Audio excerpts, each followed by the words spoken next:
එක සාකච්ඡා කරමු.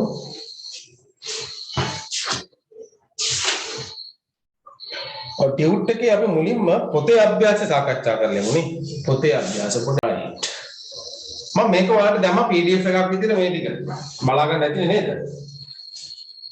හරි. මෙහෙමයි ඉතින් වැඩියෙන් වැඩ කරන්න ඕන පුතාලා. හරිද? පුළුවන් තරම් ප්‍රශ්න කරන්න ඕනේ. එතකොට තමයි ඔළුවට වදින්නේ පාඩම් කරමු. එතකොට කිසි බයක් නැහැ. right ඕන පේපර් එකකට උත්තර ලිවීමේ හැකියාවක් තියෙනවා. හොඳයි එහෙනම් සාකච්ඡා කරමු. දී ඇති පිළිතුරු අතරින් වඩාත් නිවැරදි පිළිතුරු තෝරන්න. වඩාත් නිවැරදි පිළිතුර නේද? පිෂ්ඨය වඩාත් බහුලව අඩංගු ආහාරයකි. මොකද්ද? පිෂ්ඨය තියෙන්නේ. අර්ථාපලනේ. අර්ථාපල වල තමයි පිෂ්ඨය වැඩිපුර තියෙන්නේ. රටකජු තුල තියෙන මොනවද? ලිපිඩ. ලිපිඩ තමයි රටකජු තුල තියෙන්නේ.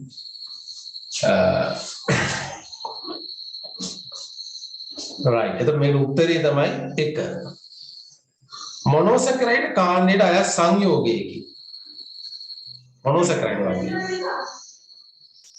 මොනවද මොනෝසැකරයිඩ් අපි ඉගෙන ගත්තා මොනෝසැකරයිඩ් වර්ග තුනක් ඉගෙන ගත්තා නේ මොනවද මෝල්ටෝස් සුක්‍රෝස් සහ ග්ලූකෝස් ෆ්‍රුක්ටෝස් සහ ගැලැක්ටෝස් නේද එතකොට මෙතන බලන්න මොනෝසැකරයිඩ් කාණ්ඩයට සංයෝගයකි. ෆ්‍රුක්ටෝස් කියලා කියන්නේ එතකොට මෙතන මොනෝසැකරයිඩ් එක. සුක්‍රෝස් කියන්නේ ඩයිසැකරයිඩ් එක. මෝල්ටෝස් කියන්නේ ඩයිසැකරයිඩ් එක. ලැක්ටෝස් කියන්නේ ඩයිසැකරයිඩ් එක නේ. එතකොට මේ වගේ තනුම් එකක් කොට බලන්න නේ. සුක්‍රෝස් හැදලා තියෙන මොන වගේද? ග්ලූකෝස් සහ ෆ්‍රුක්ටෝස් වලින්. හරි සුක්‍රෝස් හැදලා තියෙන්නේ ග්ලූකෝස් සහ ෆ්‍රුක්ටෝස් මෝල්ටෝස් ග්ලූකෝස් නේ ග්ලූකෝස් අණු දෙකක්ම එකතු වීමෙන් තමයි මෝල්ටෝස් හැදලා තියෙන්නේ ලැක්ටෝස් කියන්නේ ග්ලූකෝස් සහ ගැලැක්ටෝස් නේ ග්ලූකෝස් සහ ගැලැක්ටෝස් මේ දෙකෙන් තමයි ලැක්ටෝස් හැදලා තියෙන්නේ. අන්න එහෙම ඔයාලා මේව කරනකොට අන්න ඒ විදිහට එක මෙමරයිස් කරගන්න. හරි? right. එතන උත්තරේ 1 මේකේ. ඔයාලා කතා කරනකොට පුතාලා මම කතා කරලා වැඩක් නැහැ. දැන් ඔයාලා මට කියන්න ඕන උත්තර. right. තුන්වෙනි එක බලන්න. විශේෂයෙන් ශාකමය ආහාරවල බහුලව අඩංගු කාබෝහයිඩ්‍රේට් වර්ගයකි. මොකක්ද? සෙලියුලෝස් නේ. එතන අපි මෙතනින් ගත්තොත් එන්න ග්ලයිකෝජන් කියලා කියන්නේ සතුන් තුල කාබෝහයිඩ්‍රේට් තැන්පත් වෙලා තියෙන ආකාරය. ග්ලයිකෝජන් කියලා කියන්නේ. ලැක්ටෝස් කියලා කියන්නේ එතකොට මෙතන මොනෝසැකරයිඩ් එක. කෙරටින් කියලා කියන්නේ ප්‍රෝටීන් එකක් නේ. අපේ රෝම වල එහෙම තියෙනවා නේ. රෝම සහ නියපොතු වල එහෙම කෙරටින් තියෙනවා. සෙලියුලෝස් කියලා කියන්නේ අර ශාක සෛල බිත්තිය හැදලා තියෙන කාබෝහයිඩ්‍රේට් වර්ගය තමයි සෙලියුලෝස් කියලා කියන්නේ. හරි?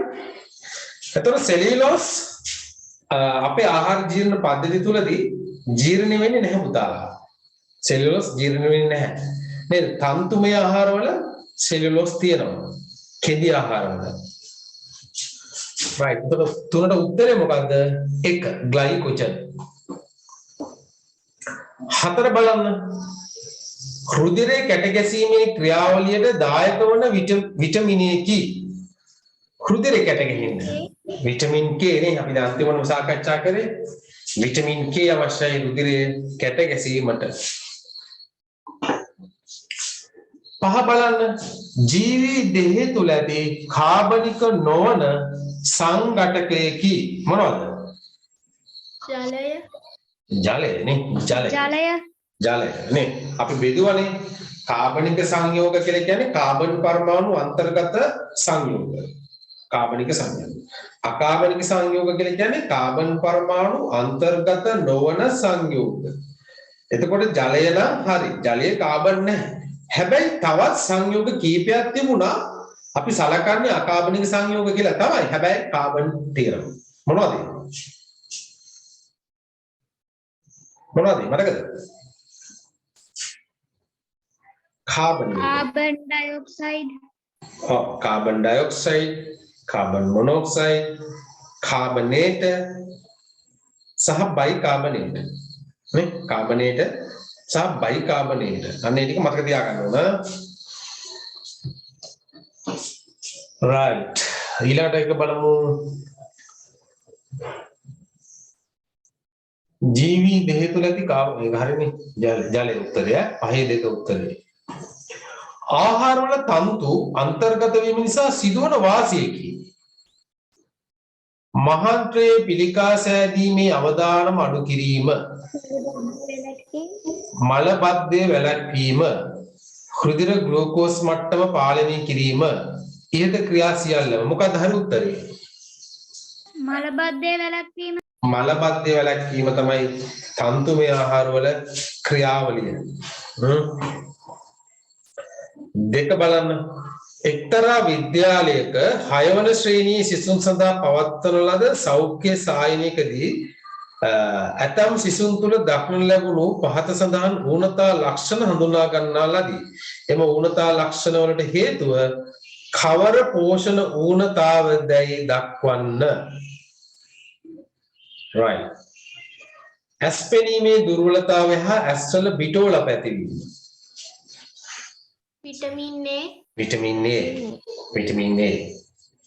මම අර කිව්වේ හයිලයිට් කරගන්න කියලා නේ. ඕව තමයි අහන්නේ අතන. අර තියෙන ඔක්කොම අහන්න. ඒ වෙනකොට ඔයාලා ඔය පාඩම් කරගන්න ඕනේ. පාඩම් කරගන්න කියන්නේ ඔක සැරයක් දෙපාරක් තුන් පාරක් විතර කියවන්න උදාලා ටයිම් ටු ටයිම් කියවන්න. එතකොට ඕව මතක හිටිනවා. right. දත්වල වර්ධනයේ දුර්වල වීම හා දත් දි รา යාම. Vitamin C.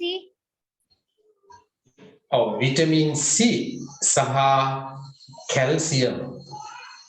right. විටමින් විතරක් නෙවෙයි. තව खनिज ලවණත් අවශ්‍ය වෙනවානේ. right. දැන් විටමින් C සහ කැල්සියම්. විටමින් C සහ කැල්සියම්.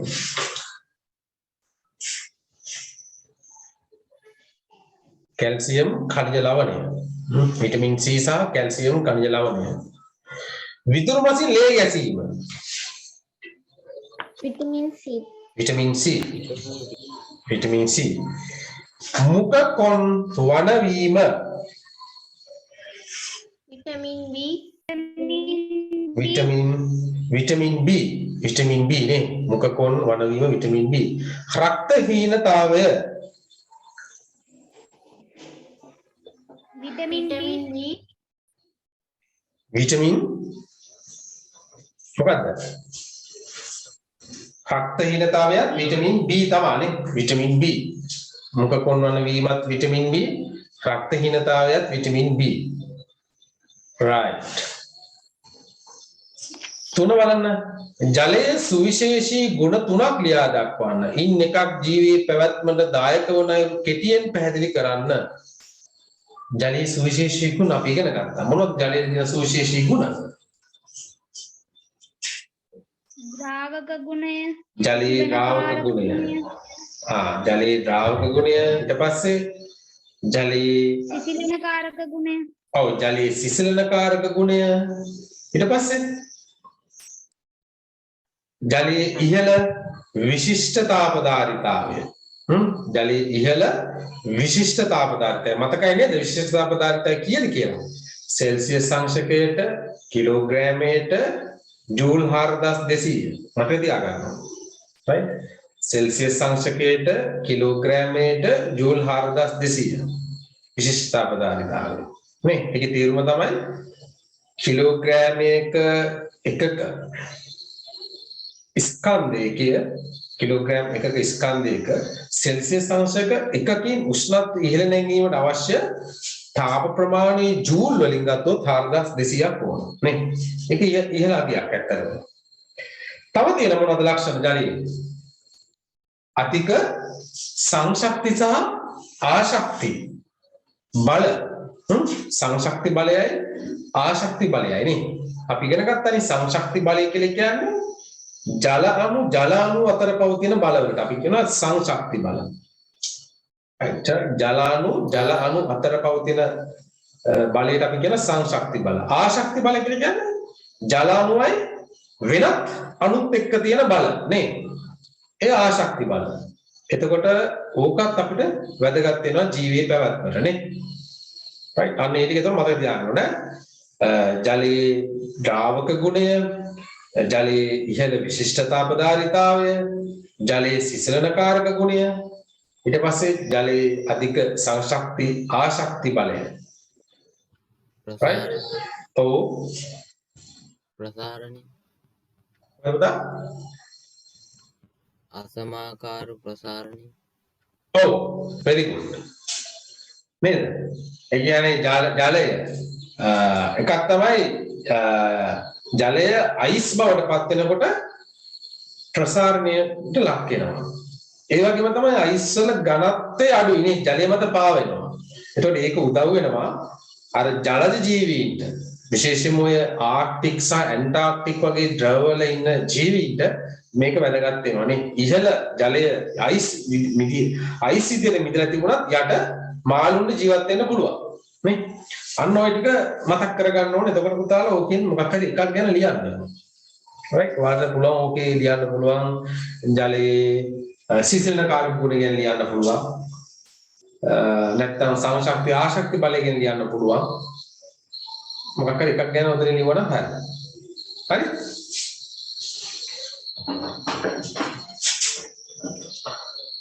හරි නේද? එතකොට මේක පැහැදිලිනේ.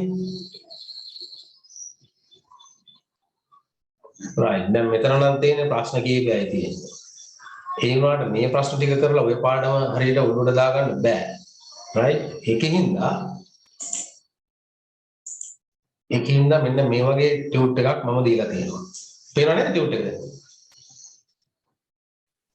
ෂෙයා වෙලා නේද ඉන්නේ? right. ඔව් මම මේකේ දාලා තියෙන පුතාලා මේ ටැග් ලයින් එකක්. right වැඩියෙන් වැඩ කරමු ඒකක් ගමු. හරි එතකොට මේක කියවන්න ඔයාලගේ ඔළුවට මේක වදිනවා. හරි? ඒකක් ගන්න පුතාලා නිකන් ඉඳලා ගන්න බෑ. right ඒකක් ගන්න නම් පොඩ්ඩක් වැඩියෙන් වැඩ කරන්න ඕන ටිකක් වැඩියෙන් පොඩ්ඩක් පාඩම් කරන්න ඕන ප්‍රශ්න කරන්න ඕන ටියුට් කරන්න ඕන. හරි? හොඳ බ්‍රයිට් ළමයි තන් ඉතින් ඔය නේ සමහර ඉන්නවනේ අර ක්ලාස් වල ඔහේ කපුටෙක් දිහා බලන් ඉන්න නැත්නම් කුරුල්ලෙක් දිහා බලන් ඉන්නවා. හැබැයි අහන ප්‍රශ්නයක් ඇහුවොත් ප්‍රශ්නකට උත්තර දෙනවා නේ.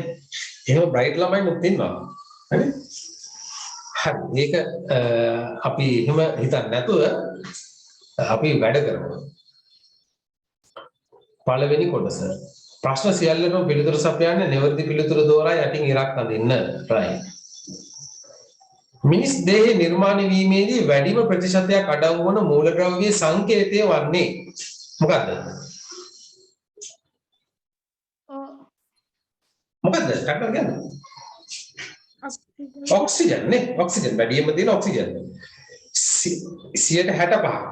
එතකොට ඔය ටැන් වලින් ඒ ලකුණු ටික දාගන්න. right ඔක්සිජන් 65ක් තියෙනවා. කාබන් 18යි. හයිඩ්‍රජන් 10යි. නයිට්‍රජන් 3යි. ප්‍රතිශතය. එතකොට උත්තරේ ඔක්සිජන් නේ.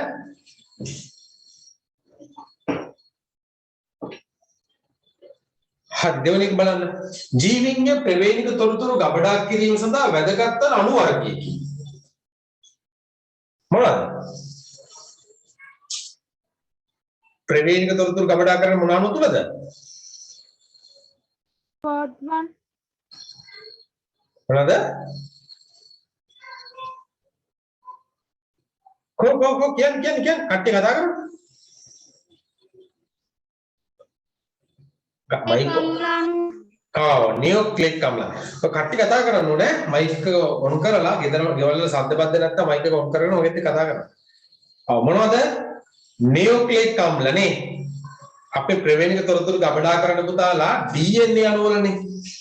DNA අණු වල තමයි අපේ ප්‍රවේණික තොරතුරු ගබඩා කරලා තියෙන්නේ. ඔය වෛරස් වගේ තොරතුරු ගබඩා වෙලා තියෙන RNA වල. හරි? එතකොට අපේ සෛලයේ න්‍යෂ්ටි තුල තියෙන DNA අණු.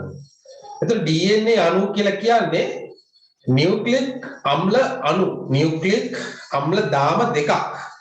අර දිත්ත හෙලික්සාකාර විදිහට බැඳිලා තියෙන අණුවට තමයි කියන්නේ DNA අණු නේද? එතකොට DNA අණු වල තියෙන නියුක්ලික් අම්ල. එතකොට තොරතුරු ගබඩාලා දෙන නියුක්ලික් අම්ලවල තමයි උත්තරේ. right දෙකේ තුන උත්තරේ. ඇමයිනෝ අණුව මතක් වෙන්න ඕන මොන ඇමයිනෝ අණුව කියලා කියන්නේ ප්‍රෝටීන් වල තැනුම් මේක කියන්නේ. ප්‍රෝටීන් වල තැනුම් මේක තමයි ඇමයිනෝ අම්ල. මේද අම්ල කියපම මතක් වෙන්න ඕන ලිපිඩ. ලිපිඩ හැදිලා තියෙන්නේ මේද අම්ල සහ ග්ලිසරෝල්. ওই දෙක එකතු වෙලානේ මේ ලිපිඩ හැදිලා තියෙන්නේ. ලිපිඩ වල තැනුම් මේකේ මේද අම්ල සහ ග්ලිසරෝල්. right right තුන්වෙනි බලන්න රතු රුධිරාණු වල අඩංගු ප්‍රෝටීනය වන්නේ මොනවාද? රතු රුධිරාණු හිමොග්ලොබින් නේ හිමොග්ලොබින් රතු රුධිරාණු තුල තියෙන පුතාලා හිමොග්ලොබින් කියන ප්‍රෝටීනය ඒක වර්ණකයක් ඇත්තටම. හරි මේ හිමොග්ලොබින් වලට තමයි බැඳෙන්නේ ගිහිලා ඔක්සිජන්. අපි ශ්වසනයේදී ගන්න ඔක්සිජන් හුස්ම ගැනීමේදී අර පේනහළු තුලදී ඒ ඔක්සිජන් අණු රුධිරයේ තියෙන හිමොග්ලොබින් අණුවට තමයි බැඳෙන්නේ ගිහිල්ලා. right? එතන හිමොග්ලොබින් අණුවත් එක්ක තමයි ඔක්සිජන් අණුව ගමන් කරන්නේ ශරීරය හැමතැනටම.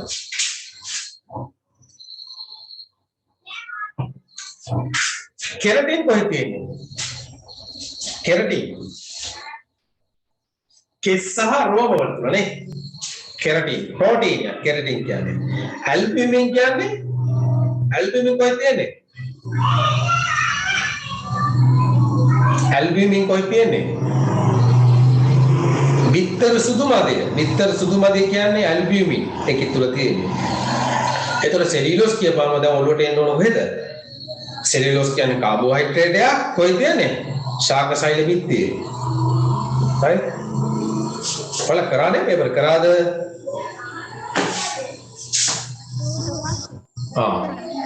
මෙන්න ගෝනි බිල් වගේ ඉන්නේ හදනකොට. පුතාලා ඔයාලා මට මේ අර WhatsApp අංකේ දානවා මම ඔයාලට ස්ටුඩන්ට් නම්බර් එකක් එවන්නම්. මේ ඔයාලා හැමෝම මට දාන්න WhatsApp අංකේ මම ඒතර ඔයාලට ස්ටුඩන්ට් නම්බර් එක එවන්නම්. හරි? ඊට පස්සේ ඊට පස්සේ ඒකෙන් ජොයින් වෙන්න ස්ටුඩන්ට් නම්බර් එක දාගෙන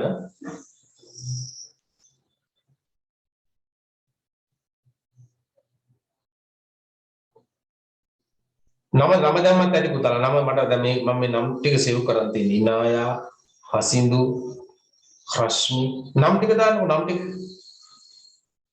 ටික දැම්මත් කවන්නේ නැහැ.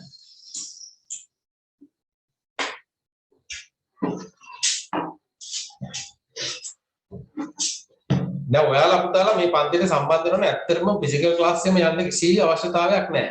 හරි? හොඳට සිග්නල් තියෙනවා නම් හොඳට ඇහෙනවා නම් මම කියන එක ඇහෙනවා නම් මම දැන් ටියුට් එක හරියට කරනවා නම් කිසිම අවශ්‍යතාවයක් නැහැ ගෙදර ඉඳලා පාඩම් කරන්න.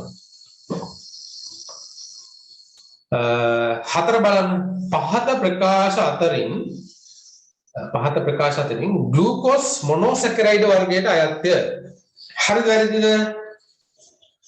හරි. හරි. ග්ලූකෝස් කාබෝහයිඩ්‍රේට් වල අඩංගුය. හරි නේ කාබෝහයිඩ්‍රේට් කියන්නේ ග්ලූකෝස් නේ. ඒතර B හරි. එතකොට A සහ B නෙවරදී නේ. A සහ B නෙවරදී. 4 3. A හා B නෙවරදී. පහ බලන්න. පිෂ්ඨය මත ක්‍රියා කරන එන්සයිම වර්ගයකි. පිෂ්ඨය මත. කවුද? අපි කරේ පිෂ්ඨ පරීක්ෂාව. මොකක්ද? ඈ? ඇමයිලේස්. පිෂ්ඨය මත ක්‍රියා කරන ඇමයිලේස් එන්සයිම. ඇමයිලේස් තියෙන අපේ කටේ තියෙනවා. හරි? ඇමයිලේස් එන්සයිම. ලයිපේස් කියන්නේ ලිපිඩ ජීර්ණයේදී. ලිපිඩ කඩන්නේ. ලිපිඩ ජීර්ණයට මේ උදව් කරන්නේ ලයිපේස්. මෝල්ටේස් එන්සයිමෙන් තමයි පුතාලා මෝල්ටෝස් කඩන්නේ. නේ? මෝල්ටේස් එන්සයිමෙන් තමයි මෝල්ටෝස් අණු හැදලා තියෙන්නේ. ග්ලූකෝස් සහ මොනවාද? ග්ලූකෝස් නේ. ග්ලූකෝස් සහ ග්ලූකෝස්. මෝල්ටෝස් කියන්නේ ග්ලූකෝස් අණු දෙකක් එකතු වෙලා හැදෙනවනේ. ග්ලූකෝස් අණු දෙකක් එකට එකතු වෙලා හැදෙන ඩයිසැකරයිඩ් තමයි මෝල්ටෝස් කියන්නේ. එතන මෝල්ටෝස් මෝල්ටේස් එන්සයිම මගින් තමයි ග්ලූකෝස් අණු දෙක බවට වෙන්නේ. හරි? එතකොට දැන් පිෂ්ඨය හිතන්නකෝ. දැන් පිෂ්ඨය හැදිලා තියෙන්නේ ග්ලූකෝස් වලින්. right? ග්ලූකෝස් බහුවයවීකරණය වීමෙන් තමයි පිෂ්ඨය හැදිලා තියෙන්නේ. එතකොට පිෂ්ඨය කඩනවා මොල්ටෝස් බවට ඇමයිලේස් එන්සයිමේ මතින්. ඊට පස්සේ මොල්ටෝස් මොල්ටේස් වලින් කඩනවා glucose බවට. right? sucrase කියන එන්සයිමය sucrose දෙකට කඩන්න භාවිතා කරන්නේ sucrase. නේ sucrose හැදෙන්නේ glucose සහ fructose එකතු වෙලා. එතකොට මේ දෙකට කඩන්න නම් sucrase කියන එන්සයිමය දාන්න ඕන. හරි ඒකට පහට උත්තරේ 3. අපි අතිරේක දේවලුත් කියාගෙන යන්නේ. 6 බලන්න. නෙවරදි වගන්තිය තෝරන්න. හරි උත්තරේ නේ. ප්‍රෝටීන් ජෛව අණු ලෙස හැඳින්විය හැකියි. හරිද වැරදිද? ප්‍රෝටීන් හරි නේ. අපි ඉගෙන ගත්තනේ ජෛව අණු වර්ග 4ක් නේද? මොනවද? කාබෝහයිඩ්‍රේට්, ප්‍රෝටීන්, ලිපිඩ සහ නියුක්ලික් අම්ල. ජෛව අණු 4යි. right? කාබෝහයිඩ්‍රේට්, ප්‍රෝටීන්, ලිපිඩ සහ නියුක්ලික් අම්ල. the protein මේක හරි. එතකොට පළවෙනි එකම හරි උත්තරේ නේ. අනිත් ඒවාත් අපි නිකන් බලමු මොකද කියලා තියෙන්නේ කියලා. කාබෝහයිඩ්‍රේට් කාබනික සංයෝගයක් නෙවෙයි. මේම කොහොමද නේද? මොල්ටෝස් ප්‍රෝටීන් වල අඩංගු ජෛව අණු වර්ගයකි. වැරදිනේ නේද? සුක්‍රෝස් පොලිසැකරයිඩ් වර්ගයට නෑ නේ. සුක්‍රෝස් කියන්නේ ඩයිසැකරයිඩ්. හය උත්තරේ 1. 7 බලන්න. විවිධ රෝගකාරක වලින් ආරක්ෂා වීමට ශරීරය තුළ නිපදවන ප්‍රෝටීන වර්ගය මොනවාද? කියන්න බලන්න මොනවද කියන්නේ?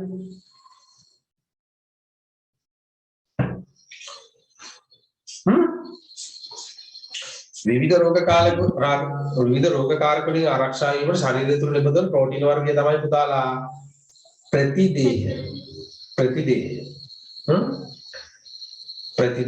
දැන් ශරීරයට මොකක් හරි විෂ බීජයක් ඇතුල් වුණාම ඒ විෂ බීජයට එරෙහිව අපේ ශරීරය තුල සටන් කරන්න අණුජාතියක් හදනවා. ඒව තමයි ප්‍රතිදේහ කියලා කියන්නේ. right? ප්‍රතිදේහ.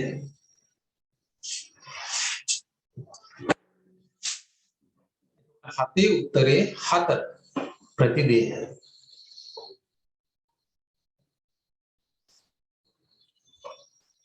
සත්ත්ව දේහය තුළ කාබෝහයිඩ්‍රේට් සංචිත වන ආකාරය වන්නේ මොනවද? මොකක්ද උත්තරේ? ග්ලයිකෝජන් ලෙස. ග්ලයිකෝජන්. සතුන් තුළ තියෙන ග්ලයිකෝජන් ලෙස. 9. විටමින් B අවශෝෂණයට වැදගත්තේ විටමින් B මොනවද? විටමින් B අවශෝෂණයට වැදගත් වෙන්නේ කැල්සියම් අර ටේබල් එක බලන්න. හරි?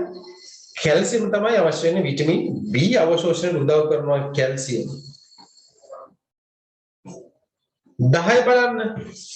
ජලය සම්බන්ධ සුවිශේෂී ගුණයක් වන්නේ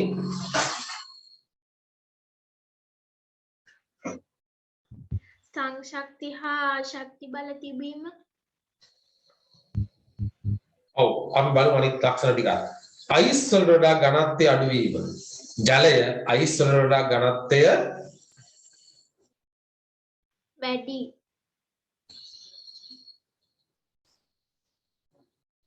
ඝනත්වය වැඩි නේ. right? ජලය අයිස් වල වඩා ඝනත්වයෙන් වැඩි. දෙක බලන්න. අධික සංශක්තිය ආශක්ති බල දෙන. ඒක හරි. ඒක තියෙනවා. විශිෂ්ටතාවධාරිතාවේ අඩුවීම කියලා තියෙනවා. අඩුවීම නෙවෙයි තියෙන්නේ විශිෂ්ටතාවධාරිතාවේ වැඩි. 4200ක්ම පවතිනවා. සෙල්සියස් අංශකයට කිලෝග්‍රෑමයට ජූල්. 4 බලන්න ප්‍රෝටීන් ලිපිඩ වැනි පෝෂක වර්ග ජලයේ දියවීම. ප්‍රෝටීන් ලිපිඩ වගේ දේවල් ජලයේ දිය වෙන්නේ නැහැ. right? එතකොට 10 උත්තරේ 1. අයිස් වලට වඩා ඝනත්වය අඩු වීම. 11 බලන්න.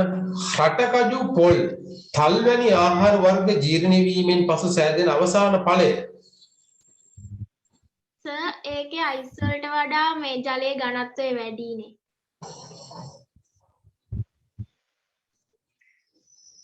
මොකද ජලයේ සම්බන්ධ සුවිශේෂී ගුණයක් වන්නේ අයිස් වලට වඩා ඝනත්වය උනේ. හරි. මේක උත්තරේ දෙක. අධික සංශක්තිය ආශක්ති බල තිබීම නේ 10 උත්තරේ දෙක. 10 උත්තරේ දෙක. 11 බලන්න. රටකජු පොල් තලවැනි ආහාර වර්ග ජීර්ණ වීමෙන් පසු සෑදෙන අවසාන ඵලය. ඒ කියන්නේ ලිපිඩ ජීර්ණයේ අවසාන ඵලය මොනවද? ලිපිඩ වල තැනුම් මේකකේ මොකද්ද? මේද අම්ල සහ මොනවද? ග්ලිසරෝල්. right? එතකොට ඒක අන්තිමට කැරෙන්නේ මේද අම්ල සහ ග්ලිසරෝල් බවට තමයි. හරි? අවසාන ඵලය. හතරවෙනි උත්තරය. මේද අම්ල සහ ග්ලිසරෝල්.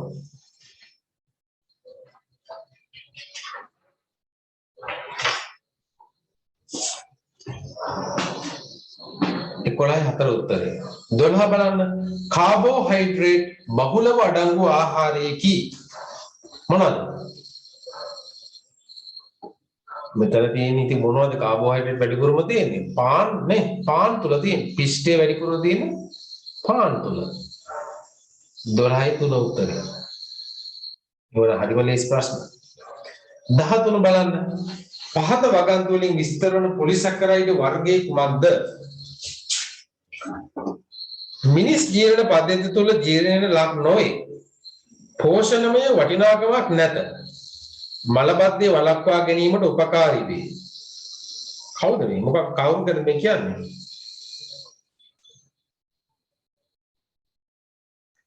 කවුරුද මේ කියන්නේ? කියන්නේ කවුද? කාගෙනද මේ කියන්නේ?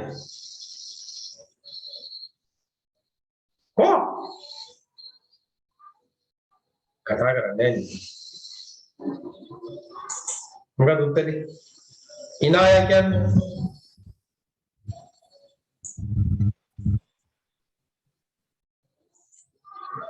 මිනිස් ජීර්ණ පද්ධතිය සෙලියුලෝස් කියන තමයි කියන්නේ. සෙලියුලෝස් නේ. සෙලියුලෝස් කියන්නේ 13 3 කතා කරන්න බතල 17 බලන්න. වගන්තිය වගන්තියක් තියෙනවා හේතුවක් තියෙනවා නේ. වගන්තියෙන් කියනවා ගැලැක්ටෝස් අණුවක් ග්ලූකෝස් අණුවක් සමග එකතු වී ලැක්ටෝස් අණුවක් සෑදී. හරිද ඒක? ගැලැක්ටෝස් අණුවක් ග්ලූකෝස් අණුවක් සමග එකතු වී ලැක්ටෝස් අණුවක් සෑදී. හරිද? ඒක හරි. ඒක හරි. හේතුව ගැලැක්ටෝස් ඩයිසැකරයිඩේකි. හරිද? ගැලැක්ටෝස් ඩයිසැකරයිඩ්. හරිද? ඒක මොනොසැකරයිඩ්. ඒක වැරදි නේ. ඔව් ගැලැක්ටෝස් කියන්නේ මොනොසැකරයිඩ්. ඒකට හේතුව වැරදි. වගන්තිය හරි නේ. බලන්න. ඊට වගන්තිය හේතුව පිළිබඳ සත්‍ය පිළිතුරු තෝරන්න. වගන්තිය හා හේතුව සත්‍ය වේ. නෑ ඒක වැරදි නේ. right? හේතුව මගින් වගන්තිය පහදා දෙයි. නෑ. පළවෙනි එක වැරදි. දෙක බලන්න. වගන්තිය හා හේතුව අසත්‍ය වේ. දෙකම අසත්‍ය වේ. ඒක වැරදිනේ නේ. වගන්තිය හරි හේතුව වැරදි. ඉතින් දෙවෙනි උත්තරය වැඩන්නේ කතා කරන්නේ. ඒක වැරදි. තුන බලන්න. වගන්තිය සත්‍යයි හේතුව අසත්‍යයි. ඒක නහරනේ. වගන්තිය සත්‍යයි හේතුව අසත්‍යයි. එතකොට 14ට උත්තරේ 3. වගන්තිය හේතුව වෙන දෙකම සත්‍ය නෑ නේ. දෙකම වැරදි. මේ දෙකම සත්‍ය වෙන්නේ නැහැ. හේතුව අසත්‍යයි. ඒතර 14ට උත්තරේ 3 එක.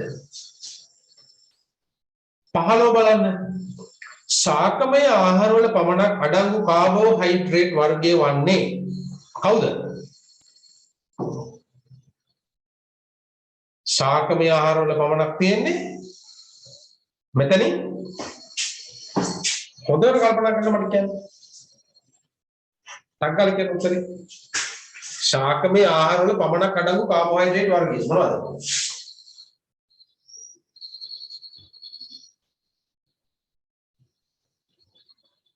කියන්න. Cellulose. සෙලියුලෝස් නේ සෙලියුලෝස් ග්ලයිකෝජන් නම් තියෙන්නේ සත්තු තුලනේ එයා අවුට් එතකොට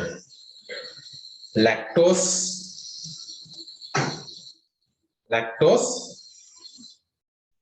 සත්තු තුල තියෙනවානේ ලැක්ටෝස් සත්තු තුල තියෙනවා ඒකින්ද තුන්වෙනි එකත් වැරදි ෆ්‍රුක්ටෝස් ශාක තුලක් තියෙනවා සත්තු තුලක් තියෙනවා මේ ශාක තුල තියෙනවා බීට් උක් වගේ සත්තු තුලක් තියෙනවා ෆ්‍රුක්ටෝස් එතකොට ශාක වල විතරක්ම පවතින සෙලියුලෝස් මාළට උත්තරේ 2 16 බලන්න රාත්‍රී අන්ධභාවය ඇතිවන්නේ කුමන විටමින් වර්ගයේ ඌනතාවය නිසාද? රාත්‍රීට ඇස්පිරින් නැති විටමින් A නේද? විටමින් A අඩු නම් තවත් රෝගයක් හැදෙනවා නේ මොනවද? ඇසේ බිටෝලා මොනවද හැදෙන්නේ? කියන්න බලන්න. කියන්න ඇසේ බිටෝලා කියන්නේ බිටෝලාප කියලා කියනවා මට ඇහෙන්නේ බිටෝලාප එතකොට 16ට උත්තරේ 1 නේ විටමින් C අඩු වුණොත් මොකද වෙන්නේ විදුරු මාසින් විදුරු මාස් දිය වෙනවා විටමින් B අඩු වුණාම විටමින් B අඩු වුණාම මොකද වෙන්නේ රක්තහීනතාවය හැදෙනවා හිමොග්ලොබින් නිෂ්පාදනය අඩු වෙනවා නේ හිමොග්ලොබින් සංශ්ලේෂණය අඩු වෙනවා විටමින් D අඩු වුණාම මොකද වෙන්නේ විටමින් D අඩු වුණාම අර අස්ථි ඇද වෙන රෝගේ මොකද්ද රිකට්සියා නේ රිකට්සියා වැදෙන විටමින් D අඩු වෙනවා right 17 බලන්න ශාකපක්ෂ තුල හරිතප්‍රද සංශ්ලේෂණයට දායක වන්නේ කවුද ශාකපක්ෂ තුල හරිතප්‍රද සංශ්ලේෂණයට දායක වෙන්නේ යකඩ right යකඩ තමයි හරිතප්‍රද සංශ්ලේෂණයට දායක වෙන්නේ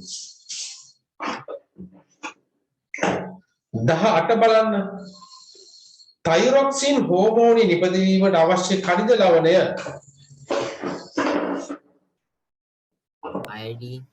අයඩීන් නේ අයඩීන් අඩු නම් තයිරොක්සින් හැදෙනවා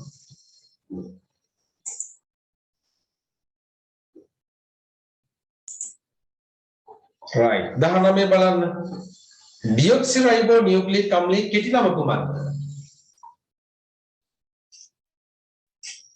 DNA නේ DNA deoxyribose nucleic acid RNA නා ribo nucleic acid DNA වල තියෙන ද්විත්ව හෙලික්සයක් nucleic අම්ල දාම ද්විත්ව හෙලික්සයක් තියෙන්නේ RNA වල තියෙන තනි දාමයක් තියෙන්නේ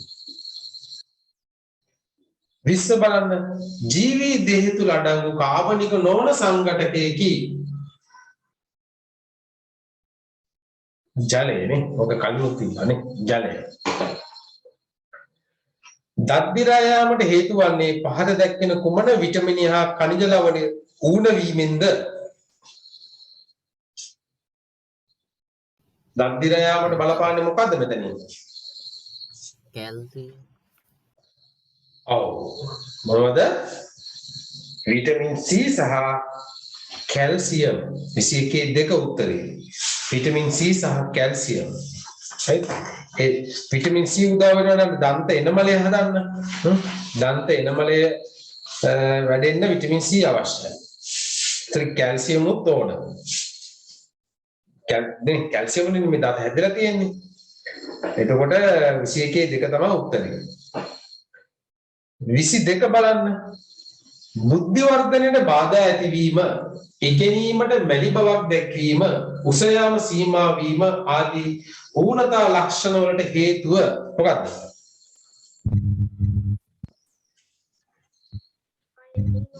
අයඩින් පුතාලා අයඩින් අඩු නම් තමයි ඔය ලක්ෂණ ඇති වෙන්නේ. right? බුද්ධි වර්ධනයේට ඔව් අයඩින් ඌනතාවය. right? බුද්ධි වර්ධනයේට බාධා වෙනවා. ඉගෙනීමට කම්මැලිකමක් කියන කියන්නේ කම්මැලි ගතිය අලස. right? උස යාම සීමා වෙනවා. උස යන්නට වැඩි. එහෙම වෙන්නේ අයඩින් ඌනතාව වුණාම. මේ ඊට අමතරව ගල ගන්න හැදරනේ අර බෙල්ල මෙහෙම ඉස්සරහට එන්නේ පුතාලා. බෙල්ල ඉස්සරහට නෙරලන්නේ ගල ගන්නේ. ඕක ඇතුළට වෙන්නත් පුළුවන්. ඇතුළට වෙන්නත් පුළුවන්.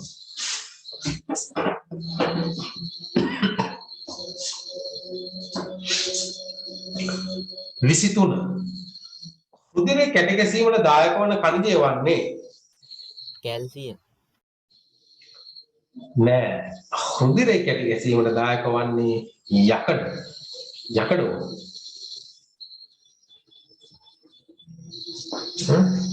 खनिज लवणीय යකඩ. විටමින් නම් විටමින් K නේ.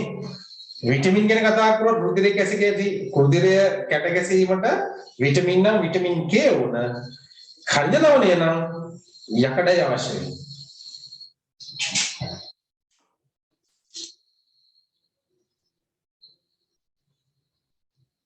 මේ ඉස්සර ලියා ගන්න එක පුතාලා. රුධිරයේ කැට ගැසීමට දායක වන්නේ විටමින් නම් විටමින් K. खनिज ලවණය නම් යකඩ නේ. යකඩ.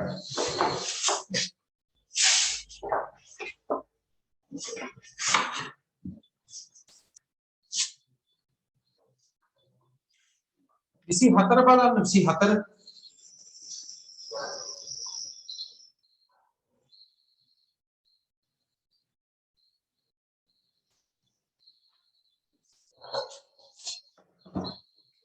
පොඩ්ඩක් එන්න 23 ඔව් අර පුතා කියපු කාර්යය 23 ඒ කැල්සියම් කියලා දාගන්න 23 කැල්සියම් එක මටයි පැටලෙන්නේ right 23 කැල්සියම් 24 බලන්න ජලයේ ද්‍රාව්‍ය විටමින් පමණක් අඩංගු වන්නේ මොකද්ද ජලයේ ද්‍රාව්‍ය නේ विटामिन BC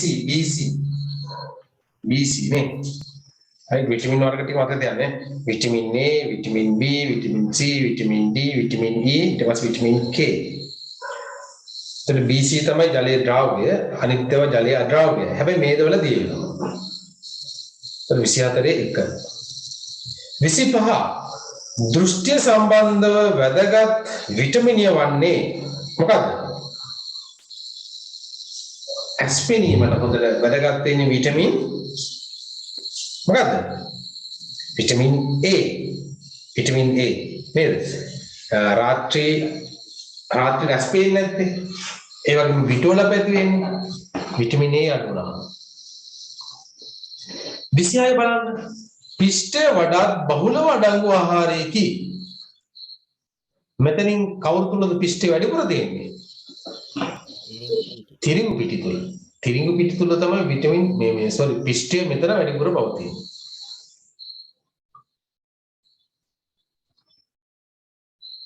එතකොට අනිත් ඒවා වගේ ද මුං ඇට වගේ එහෙමනේ මුං ඇට සෝයා ඒ වගේම ප්‍රෝටීන බහුලයි. ප්‍රෝටීන් තියෙන වැඩිපුර.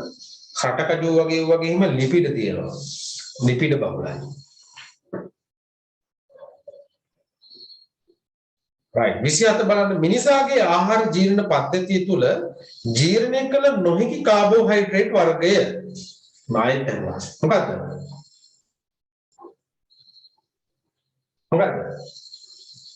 සෙලියුලෝස් මේ එකම ප්‍රශ්නේ එහෙම මේ වෙනස් කරගෙන අහනවා මොකද හොඳට මතක හිටවන්න සෙලියුලෝස් ආහාර ජීර්ණ පද්ධතිය තුලදී ජීර්ණ වෙන්නේ නැත්තේ සෙලියුලෝස් ජෛව රසායනික ක්‍රියා උත්ප්‍රේරණය කරනු ලබන සංයෝග වර්ගය මොකද්ද? එන්සයිම් නේ එන්සයිම් නේ එන්සයිම් කියලා කියන්නේ ප්‍රෝටීන නේ සියලු එන්සයිම ප්‍රෝටීන වේ. හැබැයි ප්‍රෝටීන සියල්ල එන්සයිම නොවේ. හරි? හරිද? ලියාගත්තත් කමන්න. සියලු එන්සයිම ප්‍රෝටීන වේ.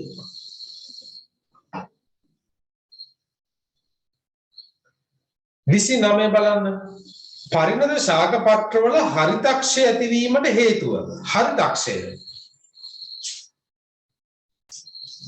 කහ පාට වෙන්නේ මොනවා හින්දාද? නයිට්‍රජන් ඌනතාවය. නයිට්‍රජන් අඩු වුණාම තමයි හරිතක්ෂය ඇති වෙන්නේ. right 29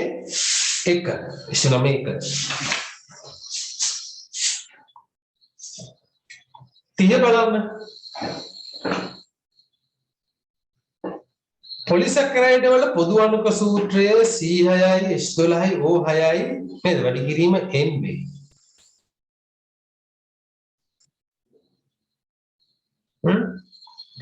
දැන් මේකේ මෙයා දීලා තියෙන ප්‍රශ්නය ඒ අනුව H පරමාණු 40ක් වන පොලිසැකරයිඩේ සූත්‍රය හයිඩ්‍රජන් පරමාණු 40ක් තියෙන්න ඕන.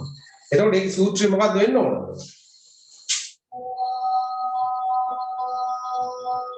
මොකද්ද මේකේ සූත්‍රය? කියන්න බලන්න.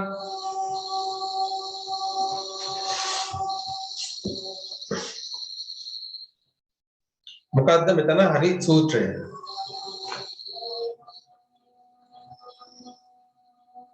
කවුරුද කියන්නේ? අපි ඉගෙන ගත්තා කාබෝහයිඩ්‍රේට් වල හයිඩ්‍රජන් ඔක්සිජන් පරමාණු අනුපාතය කීයද? 2ට 1යි. මේ හයිඩ්‍රජන්ට ඔක්සිජන් තියෙන්න ඕන 2ට 1යිනේ. 2ට 1 අනුපාතය තමයි තියෙන්න ඕන. හරි. එතකොට හයිඩ්‍රජන් 40ක් තියෙනවා නම් ඔක්සිජන් කීයක් තියෙන්න ඕන? 20ක්. හයිඩ්‍රජන් 40ට ඔක්සිජන් 20ක් තියෙන්න ඕන. හරි.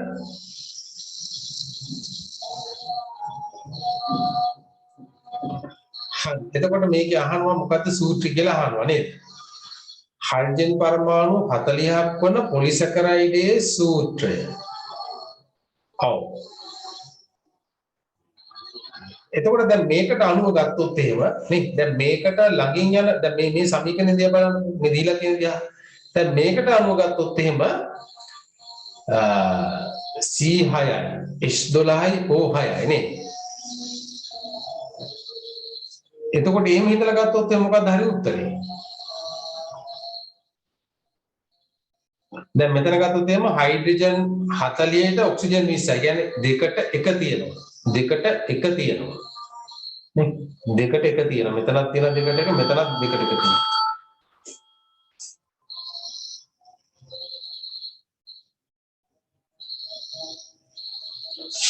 අපර දෙන්න පුතා කෝල් එක.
sorry.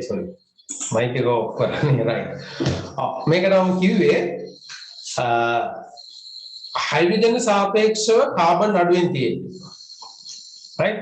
සූත්‍රය. ඒ වගේම තමයි හයිඩ්‍රජන් ඔක්සිජන් දෙකට එක අනුපාතයේ තියෙන්නේ. එතකොට අපි ගත්තොත් එහෙනම් පළවෙනි උත්තරේ තමයි අපිට ගන්න පුළුවන් උනේ. මොකද කාබන් හයිඩ්‍රජන් සාපේක්ෂව අඩුයි. ඒ වගේම තමයි හයිඩ්‍රජන් ඔක්සිජන් තියෙන දෙකට එක අනුපාතය. තුන්වෙනි එක ගන්න බෑ. මොකද තුන්වෙනි එකේ හයිඩ්‍රජන්ට සමානව තියෙනවා කාබන්. හරි. ඒක තුන්වෙනි උත්තරේ ගන්න බෑ. මේකේ උත්තරේ එක තමයි ගන්න පුළුවන්. හරි. හයිඩ්‍රජන් ඔක්සිජන් දෙකට එක අනුපාතය. හරි 31 බලන්නකො සැකරයිඩ් එක ජලීය ද්‍රාවණයකට බෙනඩික් ද්‍රාවණය දමා රත් කර පසු ජලීය ද්‍රාවණයකට බෙනඩික් දාලා රත් කරනවා ඊට පස්සේ ඒක තනුක සල්ෆියුරික් අම්ල බිඳු කීපයක් දමා රත් කරනවා නේ රත් කරපුවාම ගඩොල් රතු අවක්ෂේපයක් ලැබුණා ඒ අනුව ද්‍රාවණයේ තිබිය හැකි සැකරයිඩ් එක කුමක්ද මොකද්ද තියෙන්න පුළුවන් බෙනඩික් පරීක්ෂාව නේ මොකද්ද තියෙන්න පුළුවන් කියන්න බලන්න අපි ග්ලූකෝස් හඳුනගන්නේ බෙනඩික් පරීක්ෂාවෙන් නේ ග්ලූකෝස් හඳුනගන්නේ ග්ලූකෝස් ද්‍රාවණය අරගෙන අපි ජල තාපකයක මේක රත් කරනවා නේ කැකෑරුම් නලයකට ග්ලූකෝස් සාම්පලයක් දාලා ජල තාපකයක දාලා මේක රත් කරනවා රත් කරලා අපි බෙනඩික් ද්‍රාවණයෙන් බිඳු කීපයක් දැම්මම බෙනඩික් ද්‍රාවණ නිල් පාටයි නේ ඊට පස්සේ එයා පත් වෙනවා නිල්පත් වෙනවා කොළ බවට කොළපත් වෙනවා කහ බවට කහපත් වෙනවා තැඹිලි බවට තැඹිලිපත් වෙනවා ගඩොල් රතු පාට අවක්ෂේපයක් බවට නේ එතකොට ඒ ග්ලූකෝස් වලටනේ දැන් මෙතනදී තනුක සල්ෆියුරික් දාලා තමයි දැන් මේ වැඩේ කරන්නේ අපි තනුක සල්ෆියුරික් දාන්නේ මොනවටද දාන්නේ සුක්‍රෝස් ද්‍රාවණී බෙනඩික් සුක්‍රෝස් ද්‍රාවණය තමයි තනුක සල්ෆියුරික් දාලා අපි බෙනඩික් ද්‍රාවණය දාන්නේ. ඒතකොට සුක්‍රෝස් ද්‍රාවණයේ තියෙන අර සුක්‍රෝස් හැදලා තියෙන්නේ මොන වගේද? ග්ලූකෝස් සහ ෆ්‍රුක්ටෝස් බවට නේ. එතකොට ඒක දෙකට කැඩෙනවා. ග්ලූකෝස් කැඩලා වෙනම යනවා, ෆ්‍රුක්ටෝස් කැඩලා වෙනම යනවා. එතකොට දැන් ද්‍රාවණයේ ග්ලූකෝස් තියෙනවා. දැන් එතකොට බෙනඩික් ප්‍රතිකාරකය ආංශ කරනවා නේ. ආංශ කරනවා. ඒ අනුව මේකේ තියෙන්න පුළුවන් මොනවද? ඒ අනුව ද්‍රාවණයේ තිබියකි සැකරයිඩ් ඒ නම මොකද්ද? සුක්‍රෝස්. අපි කරේ සුක්‍රෝස් පරීක්ෂණය. right 32 බලන්න. නියුක්ලියෝටයිඩයක් තැනී ඇත්තේ සංඝටක වර්ග 3කිනි. ඒවා නම් ගන්නවනේ සංඝටක වර්ග 3නේ. නයිට්‍රජනී භස්ම කාණ්ඩයක් තියෙනවා. පෙන්ටෝස් සීනි කාණ්ඩයක් තියෙනවා. ෆොස්ෆේට් කාණ්ඩයක් තියෙනවා. right එතකොට මේවා බැඳලා තියෙන්නේ මොන විදියටද නේද මතකයිද නියුක්ලියෝටයිඩ් නියුක්ලියෝටයිඩ් ඇදලා පුරුදු වෙනවා නියුක්ලියෝටයිඩ් ඇදලා පුරුදු වෙනවා right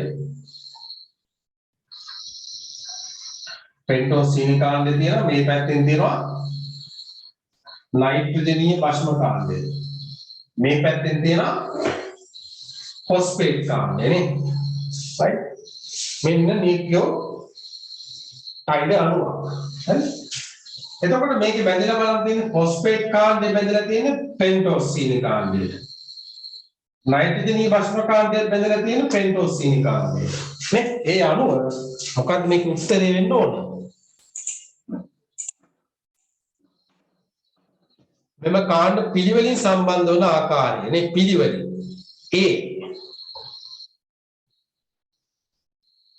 බලන්න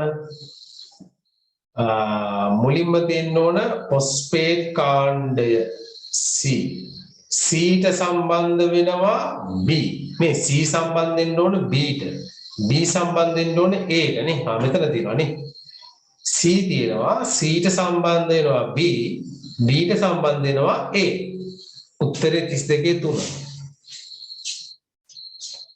3 දැන් ඔයාලා මේක කරා කිව්වනේ මට දාන්නකෝ මේ 32කින් කීයක් හරි ගියාද කියලා දාන්න chat එකට බලන්න zoom chat එකට 32කින් කීයක් හරි ගියාද කියලා දාන්න. දානවද? සර් එහෙම බැලුවේ නැහැ මේ සර් කියනකොට වැරදි උත්තර තිබුණේම හදාගත්ත විතරයි.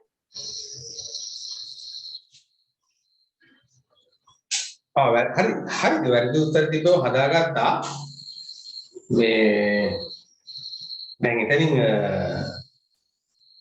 ඔයාලා උත්තර දිනුනානේ. නේ ඔයාලා ඉරි ගැහුවානේ. අවදාන තෙනුකි 32න් 30යි very good. එකයි වැරදි. good. අය කවුද කරේ? සර් 30යි. 30යි. කාගේද 30? හසිදුගේ 25යි. තනුක 29යි. හොඳයි. අය රශ්මි විශ්මි 32කින් 29 very good. ශබ්ද නැතුව කියන හොඳට වැඩ කරලා තියෙනවා.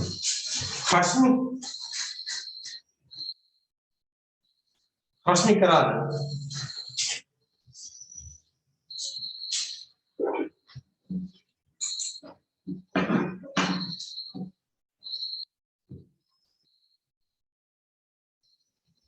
right. හොඳයි අපි යමු එහෙනම් රචනා ප්‍රශ්න වලට. ඔව්. දැන් මේක කරා නම් ඔයාලා පාඩම උතර මතක හිටිනවා පුතාලා. right? පාඩම උතර මතක හිටිනවා මේක කරා නම්. ඔයාලා අකුරෙන්ම ලියනවා නේ. උතර මතක හිටිනවා. දැන් ඔයාලා මට ආන්සර් කරන්න. ප්‍රශ්න සියල්ලටම පිළිතුරු සපයන්න. සජීවී පදාර්ථයේ සෑදී ඇති කාබනික ප්‍රධාන සංයෝග හතර මොනවාද?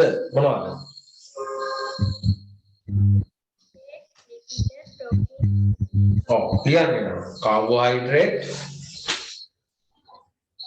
ප්‍රෝටීන, ලිපිඩ සහ නියුක්ලික් අම්ල. නේ कार्बोहाइड्रेट प्रोटीन लिपिड सह न्यूक्लिक अम्ल इहත කාබනික සංයෝග හතර හැඳින්වෙන විශේෂ නාමය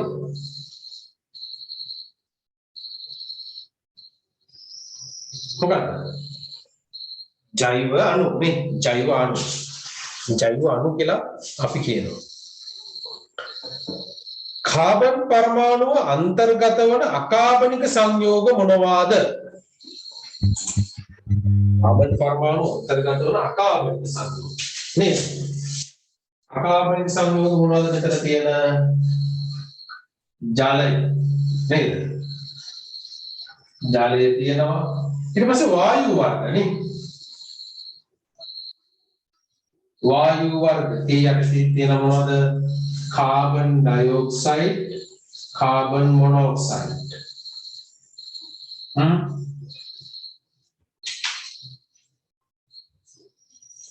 ऑक्सीजन गंदा පුළුවන් ऑक्सीजन right වායු වර්ග තියෙනවා. ඊට පස්සේ මෙන්න මේ අණු තුන විශේෂයෙන් කාබනේට් කියන පුතාලා CO3 minus 2 right CO3 minus 2 सह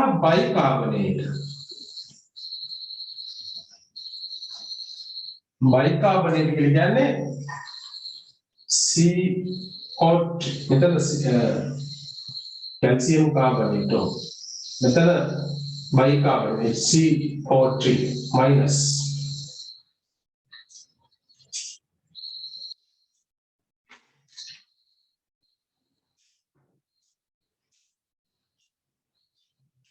right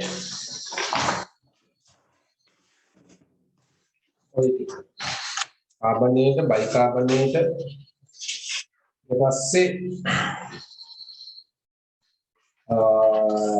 जले राइट कार्बोनेट CO2 है CO2 माइनस वो कैल्शियम कार्बोनेट विलियन कैल्शियम कार्बोनेट मैग्नीशियम कार्बोनेट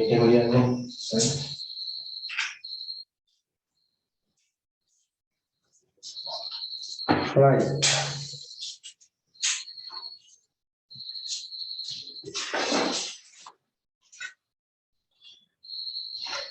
ඊළඟට ජීවී දෙහි තුල දක්නට ලැබෙන ප්‍රධාන මූලද්‍රව්‍ය 4. මොනවාද ප්‍රධාන මූලද්‍රව්‍ය 4? ජීවී දෙහි තුල දක්නට ලැබෙන ඔක්සිජන්, කාබන්, හයිඩ්‍රජන් සහ නයිට්‍රජන් නේ ප්‍රධාන මූලද්‍රව්‍ය 4.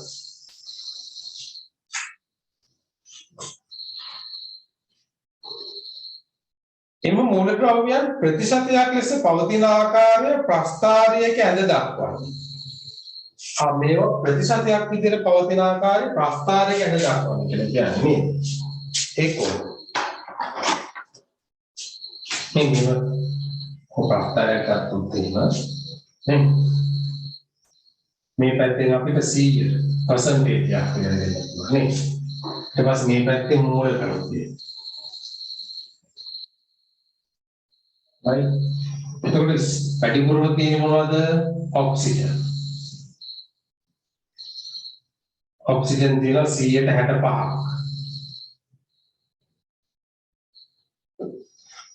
ඊට පස්සේ කාබන් තියෙනවා 18%.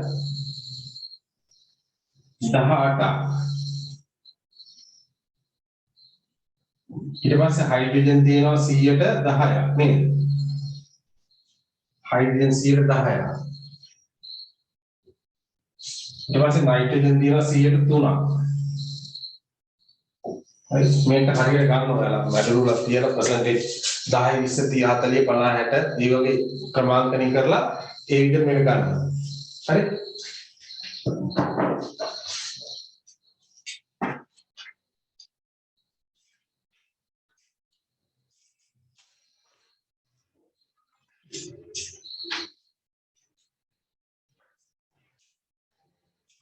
ඊළඟට ආවා කාබෝහයිඩ්‍රේට් වල පොදු අණුක සූත්‍රය නේ. පොදු අණුක සූත්‍රය අපි කියන්නේ කොහොමද? CX H2O Y. right? මේක තමයි කාබෝහයිඩ්‍රේට් වල පොදු අණුක සූත්‍රය. CX H2O Y නේද? XY යගේ වෙනස් වෙන්න පුළුවන්. XY යගේ වෙනස් වෙන්න පුළුවන්. හැබැයි හයිඩ්‍රජන් ට ඔක්සිජන් තියෙන හැමතිස්සෙම දෙකට එක අනුපාතයි.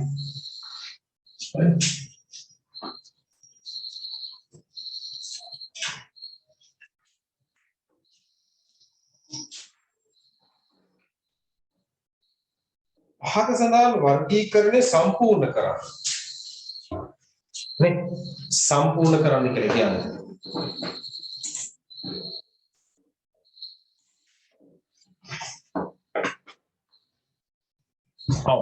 तो मेरे कार्बोहाइड्रेट अब बेदना प्रधान राशि में कोटास तुलකට නේද මොනෝසැකරයිඩ් ඩයිසැකරයිඩ් සහ පොලිසැකරයිඩ් ලියන්න මොනෝසැකරයිඩ් ඩයිසැකරයිඩ් සහ පොලිසැකරයිඩ් සූත්‍රයක් ලියන්න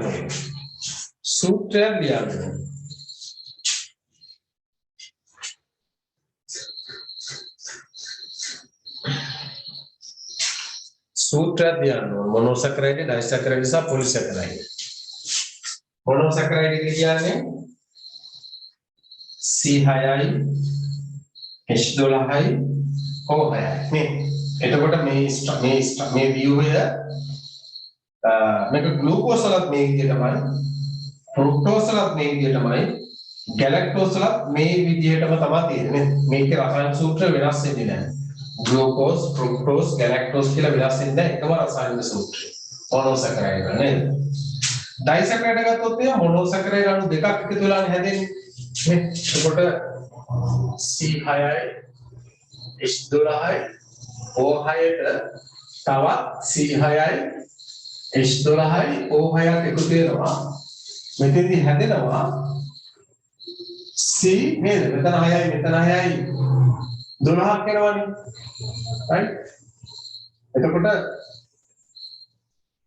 C12ක් වෙනවා හයිඩ්‍රජන් මෙතන 12යි මෙතන 12යි 24ක් එන්න ඕන හැබැයි අපි මෙතන ලියන්නේ 22යි. මොකද හයිඩ්‍රජන් දෙකක් මෙහා පැත්තෙන් පිට වෙලා යනවා ජල අණුවක්. එතකොට මේ හයිඩ්‍රජන් 12යි මේ 12යි 24න් 22ක් මෙතන දෙනවා අනිත් එක මෙතන දෙනවා. ඊට පස්සේ ඔක්සිජන් උත් දෙනවා. මේ 6 12යි. මේ 6 12යි. හරි 12න් මෙතන එකක් ගියාම මෙතන තව 11ක් ඉතිරි. right මෙන්න මේ එතකොට මේක තමයි හැදෙන සූත්‍රය. එතකොට ඒ කියන්නේ මොනෝසැකරයිඩ් වල සූත්‍රය තමයි මේ තියෙන්නේ නේ. මොනෝසැකරයිඩ් වල සූත්‍රය තමයි C12යි H22යි O11යි. හරි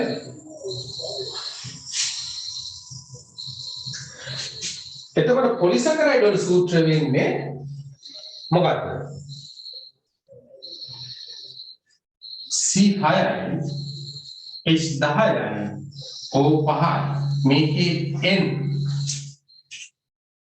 right C6යි H10යි O5යි N ගුණයක් තියෙනවා. බහුගවීකරණය වෙලා තියෙන වාර ගන්න. කීයක් බහුගවීකරණය වෙලා තියෙන්නේ නේ. ඔන්න ඔය ටික තමයි එන්න උදාලා. මොනෝසැකරයිඩ් මේක ඩයිසැකරයිඩ් යටතේ මේ සමීකරණය පොලිසැකරයිඩ් යටතේ මේක.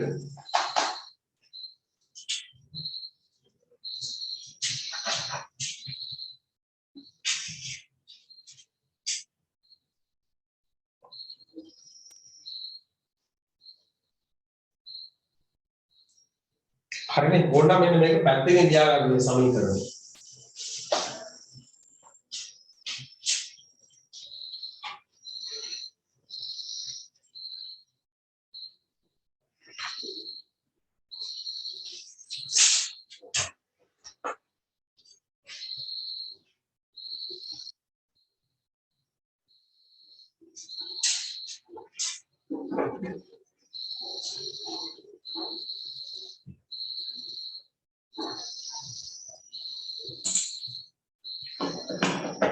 right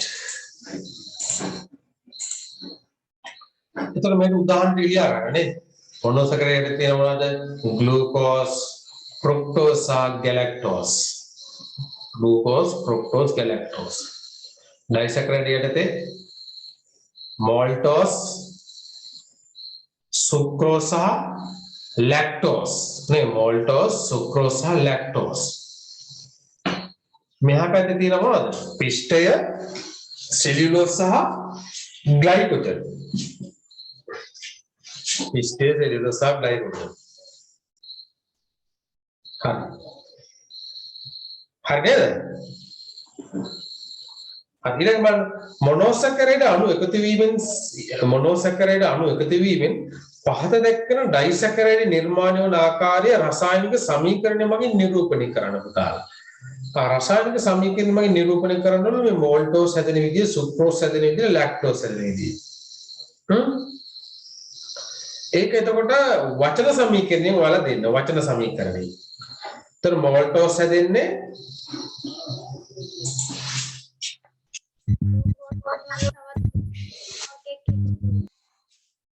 මෝල්ටෝස් හැදෙන්නේ ග්ලූකෝස්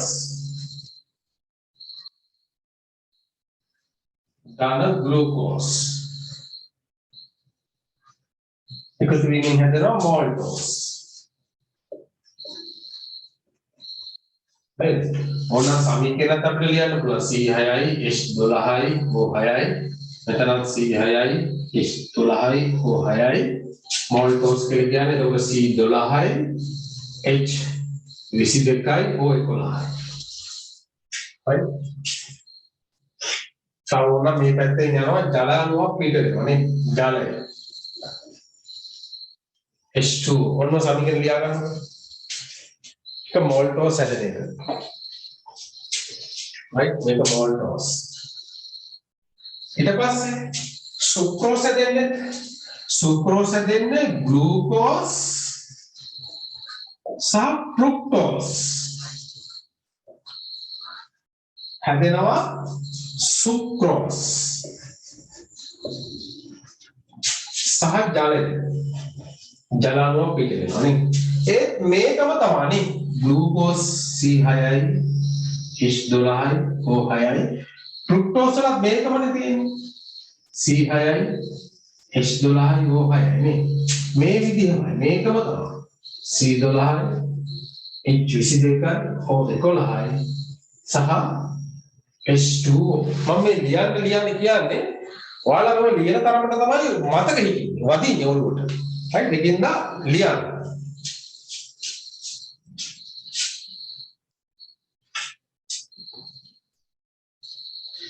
ඊළඟ එක තමයි මොනවද ලැක්ටෝස් කොහොමද හැදෙන්නේ ලැක්ටෝස් හැදෙන්නේ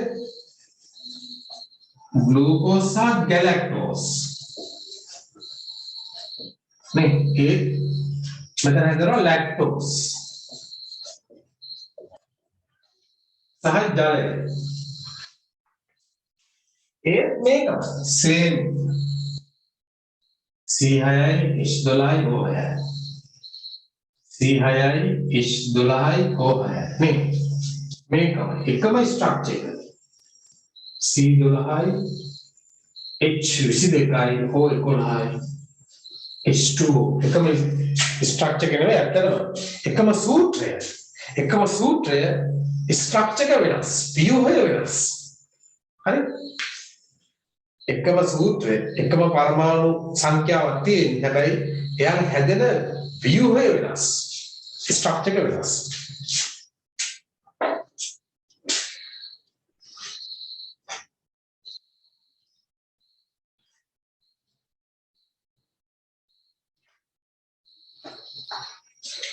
ලියා ඉවරයි කියන්න ඉවරයි සර්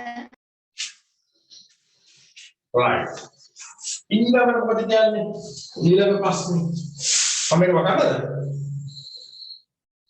හා සර්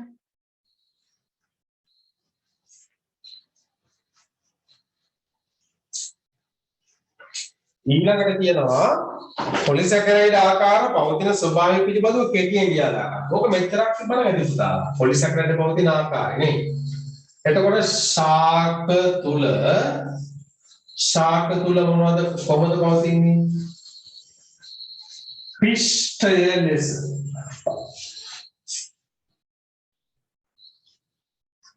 සතුන් තුල glycogen less ආයත් ශාක තුල ශාක සෛල බිත්තිය කියන්නේ ශාක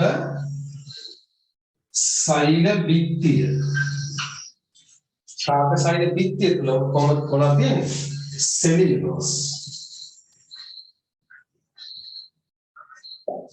ශාක සෛල බිත්තිය සහ තන්තු සහ තන්තු තුල සෙලියුලෝස් විදිහට පවතිනවා.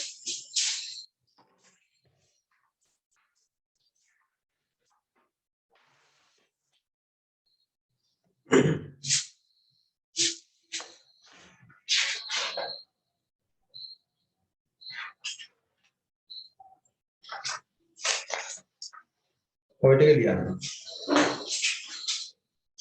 right හරිද?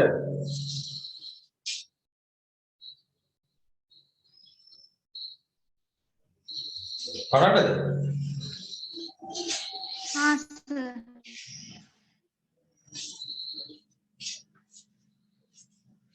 ඊළඟට කියන මොකද්ද? ආහාර ජීර්ණයේදී පිෂ්ඨ ග්ලූකෝස් දක්වාම බිඳහෙන ආකාරයේ වචන සමීකරණ ලියන්න පුතාලා. වචන සමීකරණ නේද?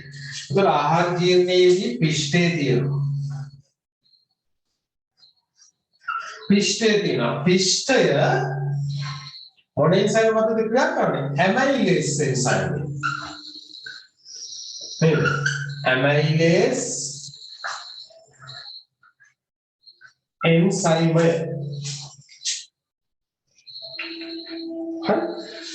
පිෂ්ඨ ඇමයිලේස් එන්සයිම වලින් මෙයා හැදෙනවා මෝල්ටෝස් මාර්ග.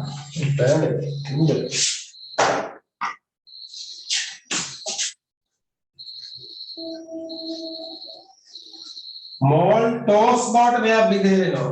පිෂ්ඨ ඇමයිලේස් සෙන්සර් මේ මගින් මෝල්ටෝස් බවට බෙදෙනවා. ඊට පස්සේ පුතාලා මේ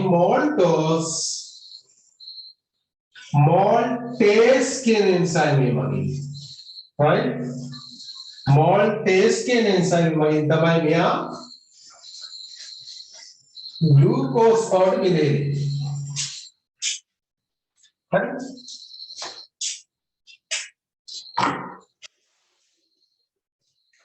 අපි ඉගෙන ගත්තා නේද මේ ඇමයිලේස් එන්සයිම් එක පවතිනවා අපගේ මුඛය තුලක් පවතිනවා ඒ වගේම තමයි ප්‍රෙරෝවණි වන බීජ තුල පවතිනවා right ප්‍රෙරෝවණි වන බීජ තුල පවතින ඇමයිලේස් එන්සයිම්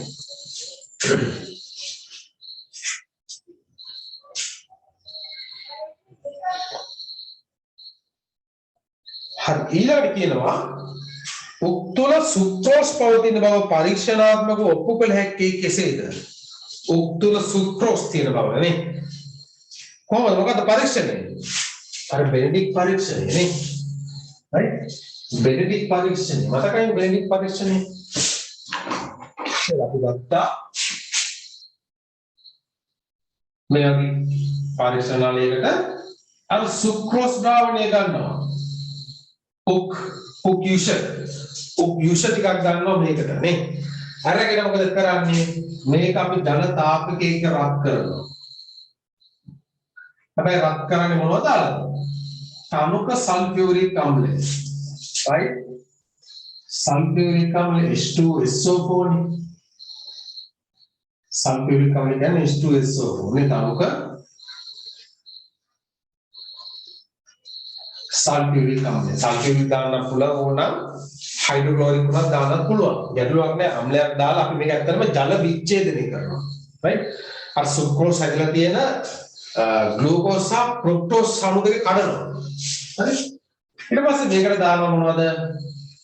මේක තනුක කරලා මේකට දානවා බෙනෙඩික් ද්‍රාවණය. නේ? බෙනෙඩික් ද්‍රාවණය දැම්මම වර්ණ විපර්යාසය මතක තියෙන්න නේද? නිල් පාටපත් වෙනවා කොළ පාට බවට. කොළ පාටපත් වෙනවා කහ පාට. කහපත් වෙනවා තැමිලි බවට. තැමිලිපත් වෙනවා ගඩොල් රතු අවක්ෂේපයක් බවට. මේ ඔන්නක තමයි ලියන්නේ. ෆයින් ලියන්න මෙහෙම. ඔයාලා ලියලා තියෙනවා නම් කමන්නේ නැහැ. නැත්නම් මගේ උත්තරේ ඔය කියන්න. මෙහෙම ලියන්න. සුක්‍රෝස් ද්‍රාවණය නැත්නම් උක් මෙහෙම ලියන්න.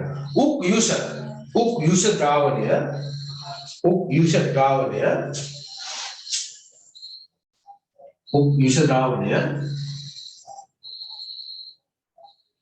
ජලතාපකයක රත් කර යුෂ ද්‍රාවණය ජලතාපකයක රත් කර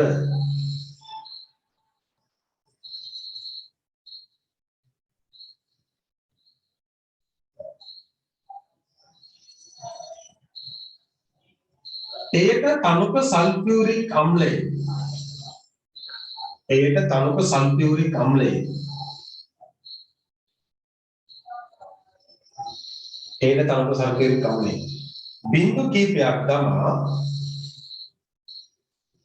යුෂ ද්‍රාවණය ජලතාපකයක රත් කර එයට තනුක සල්ෆියුරික් අම්ලයෙන් බිංදු කීපයක් දමා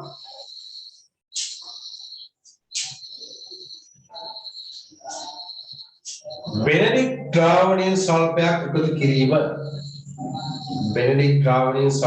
එකතු කිරීම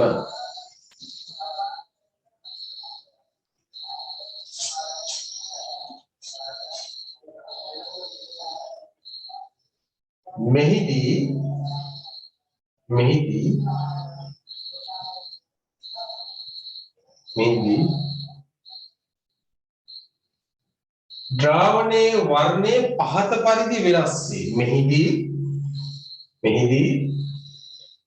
ද්‍රාවණයේ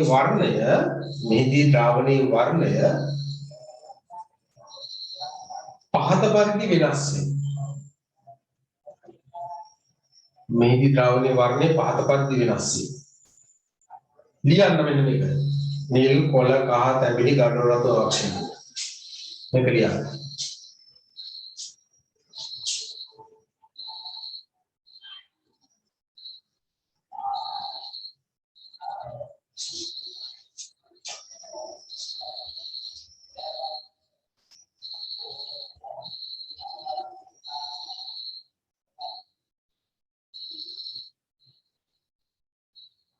right හරිද right ඊට පස්සේ ලියන්න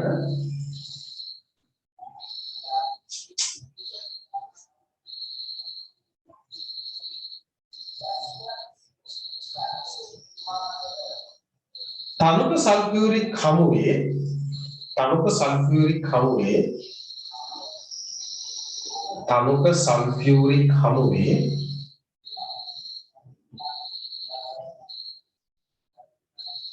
बेनेडिक द्रावණයට තනුක සල්ෆියුරික් හමුවේ बेनेडिक द्रावණයට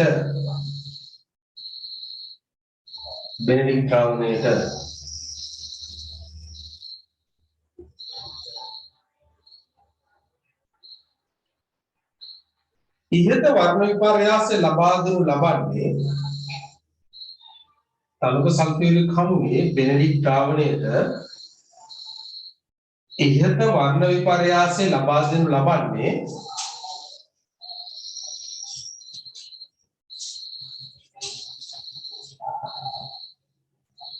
උක් තුල සුක්‍රෝස් පැවති නිසාය.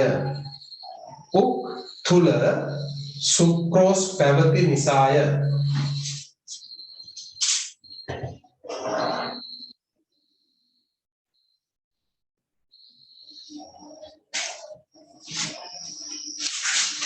right පැහැදිලිද ඔන්න උත්තරයක් ලියන විදිය උත්තරයක් ලියන විදිය තමයි තියෙන්නේ right ඊට පස්සේ මොකක්ද කියන්නේ ඊට පස්සේ කියනවා ජීවීන්ගේ ජීව ක්‍රියා යහපත්ව පවත්වා ගැනීම සඳහා खनिज लवण වැදගත්ය නේද? දෙන්න ඕන.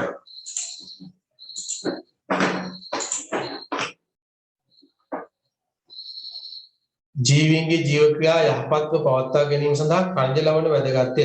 ඒවායේ අන්තර්ගත මූලද්‍රව්‍ය අධිමාත්‍ර මූලද්‍රව්‍ය හා අංශු මාත්‍ර මූලද්‍රව්‍ය ලෙස වර්ග කළ හැක. මානව දේහවල ක්‍රියාකාරීත්වය සඳහා අවශ්‍ය මූලද්‍රව්‍ය 7ක් ලියන්න. මූලද්‍රව්‍ය 7ක් ලියන්න උදාලා. right?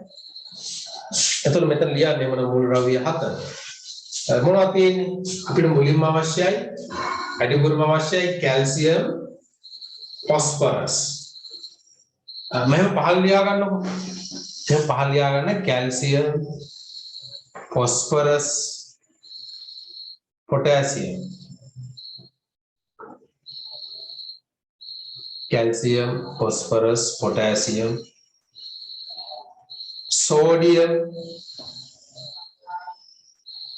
sodium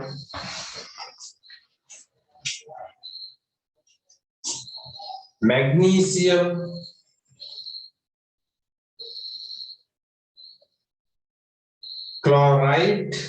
chloride හරිද කයි දෙකයි තුන හතරයි පහයි හරිනේ නේද calcium phosphorus potassium sodium ඊට පස්සේ magnesium chloride නේද හරිනේ හතයි නේද ඒ දුන්නේ ඇත්තටම අධිමාත්‍ර මූලද්‍රව්‍ය right හරි පහත එක් මූලද්‍රව්‍යයේ හිඟවීමේ නැතිවන ඌනතා ලක්ෂණ ලියන්න ඔයාලා ලියුවද මේක ඔයාලා ලියලා තියෙනවද පුතාලා මම කියන එක ලියලා වැඩක් නැහැ හරි පොටෑසියම් ගත්තොත් මොනවද වගේ ඌනතා ලක්ෂණ තියෙන පොටෑසියම් ගත්තොත් ඒ පේශි දුර්වල වෙනවා නේ ඊට පේශි දුර්වල වීම මානසික ව්‍යාකූලතා ඇතිවීම අපේ ඇඟේ පේශි දුර්වල වෙනවා ඒක තමයි මනසේ ව්‍යාකූලතාවයක් ඇති වෙනවා පොටෑසියම් වගේ පේශි දුර්වල වීම මානසික ව්‍යාකූලතා ඇතිවීම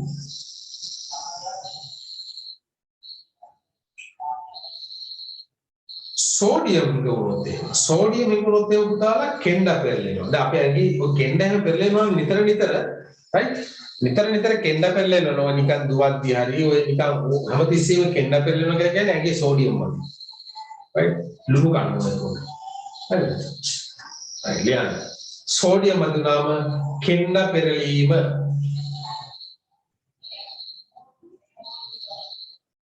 හුස්ම ගැනීම පස්සට තියෙනවා නේ ශෝෂණ ආබාධ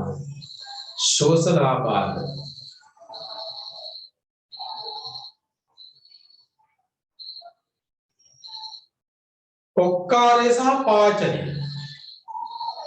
ඔක්කාරය සහ පාචනය අන්න සෝඩියම් අදුනාම වෙන දේවල්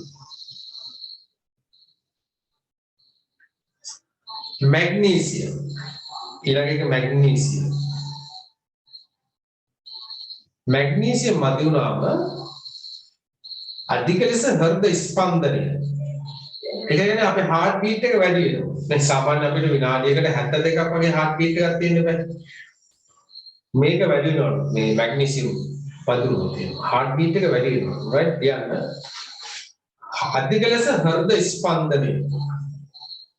අධික ලෙස හෘද ස්පන්දනයේ සිදුවීම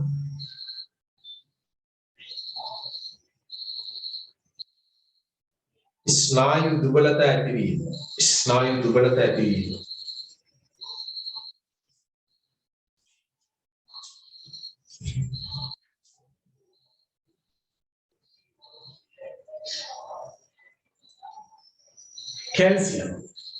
කැල්සියම් අදුනොත් එම ඔයාලා දන්නවනේ අස්ථි දුර්වල වෙනවා දත් දුර්වල වෙනවා ඔස්ටියෝපොරොසිස් කියලා අර වයසක අය ලෙඩක් හැදෙනවා නේද අස්ථි කැඩිලා යනවා අර ආච්චිලාස් කියලා දෙනවා ඔස්ටියෝපොරොසිස් කියලා ලෙඩක් හැදෙන්නේ කැල්සියම් අදුනාමනේ එතකොට මේ අර දෙන්නේ ડોක්ටර්ස්ලා කැල්සියම් වැඩිපුර කැල්සියම් පිළි දෙනවා නෝන ඇන්ලින් කිරිබොඩ් කියනවා ඇන්ලින් වල කැල්සියම් වැඩි right ලියන්න දත්තා අස්ථි දුර්වල වීම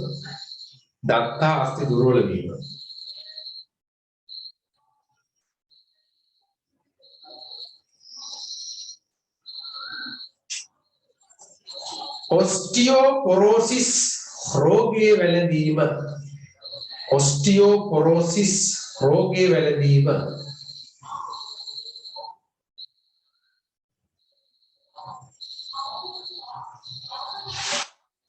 වර්ධන ඌනතා ඇතිවීම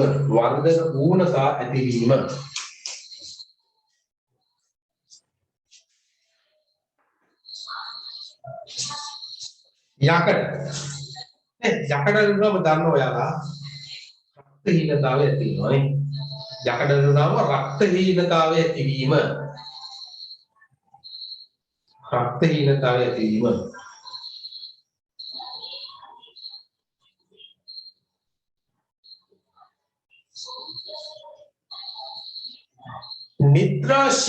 නිද්‍රාශීලීත්වය කියන්නේ හැමදෙස්සෙම නිදිමත අලසයි කම්මැලි right නිද්‍රාශීලීත්වය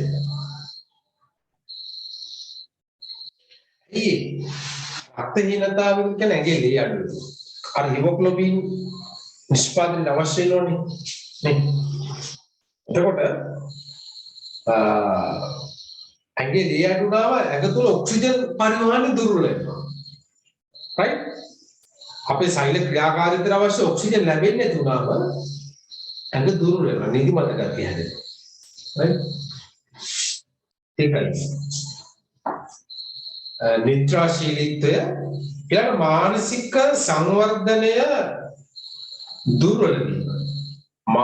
සංවර්ධනය දුර්වල වීම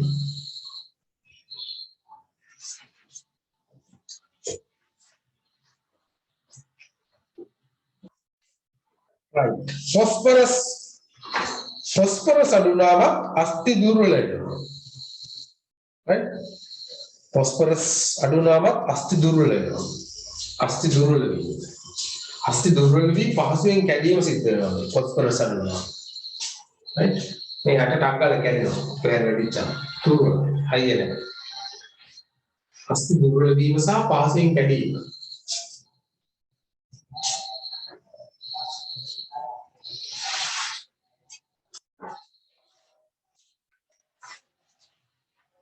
ඊට පස්සේ අයඩින් නේ අයඩින් මදි වුණා මොකද වෙන්නේ අයඩින් මදි වුණාමත් අර මං කිව්වේ උස යන එක නෑ නේ උස යන එක සීමා වෙනවා මානසික සංවර්ධනයේ දුර්වල වෙනවා. අලසකම් ඇති වෙනවා.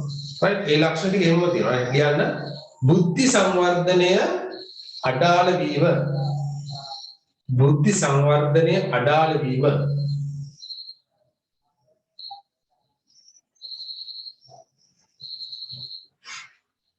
බුද්ධි සංවර්ධනය අඩාල වීම උස යාම සීමා වීම. උස යාම සීමා වීම.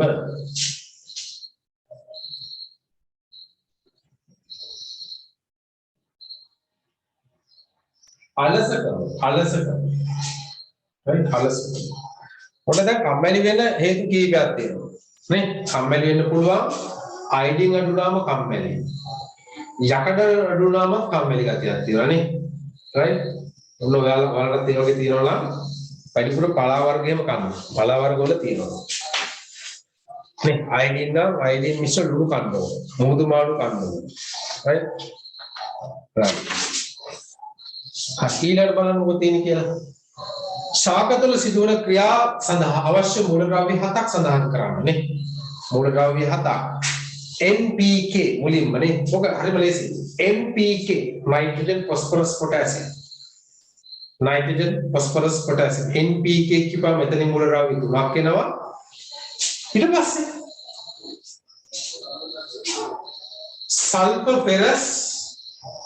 sulfur ferrous අර මේව ගෙනියන්න පුතා මේ සංකේත වලින් කියන්නේ. මේ සංකේත වලින් කියන්නේ NPK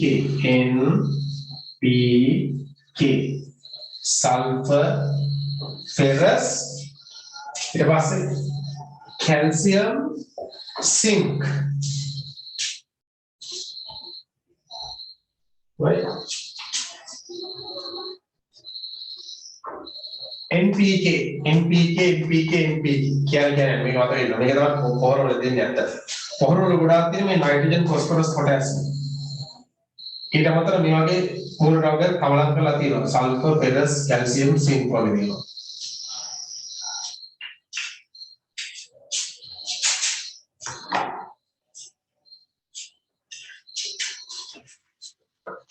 right නේද? right අපි මේ ප්‍රශ්නේ ඉවර කරලා බලමු එහෙනම්. හරි ඊළඟට කියනවා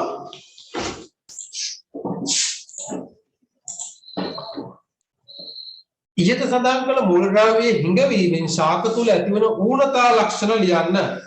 ඔව් ශාක තුල ඇතිවන ඌනතා ලක්ෂණ. නේ මෙතන නයිට්‍රජන් ලියන මුලින්ම නයිට්‍රජන් හිඟවීමෙන් මොනවද හැදෙන්නේ ශාක වලට? හරිතක්ෂය කියලා කියන්නේ අර කහ පාට වෙන්නේ නේද? ලියන්න වර්ධනයේ හීන වීම. නයිට්‍රජන් අඩු වෙනවා වර්ධනය අඩාල වෙනවා. වර්ධනය වෙන ප්‍රෝටීන් ඕන. ප්‍රෝටීන් වල නයිට්‍රජන් තියෙන මූලද්‍රව්‍ය. ඒ නයිට්‍රජන් ලැබෙන්න නම් නයිට්‍රජන් ශාක තුලට දෙන්න ඕන. අපිටත් එහෙමයි. නේ? අපිටත් එතකොට මේ නයිට්‍රජන් ලැබෙන්නේ ප්‍රෝටීන් ආහාර වලින්. එළියෙන් ගන්න මස් මාළු කිරි බිත්තර ඒ වගේම ධාන්‍ය සෝයා මුං කව්පි නේද? ඒ වගේ තමයි අපිට ලැබෙන්නේ. right. එතකොට මෙතන ලියන වර්ධනයේ හීන වීම පරිණත පත්‍රවල හරිතක්ෂය ඇතිවීම. පරිණත පත්‍රවල හරිතක්ෂය ඇතිවීම.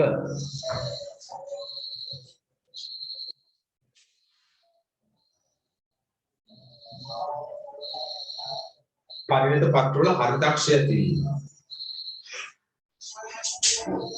මෙතන ලියන්න ඊළඟට phosphorus නේද? N ලිව්වා දැන් P phosphorus. phosphorus අඩු නම් මොකද වෙන්නේ? අපි ඉගෙන ගත්තා පත්‍ර මත දම් පැහැති ලප ඇති වෙනවා නේ. right ලියන්න පත්‍ර මත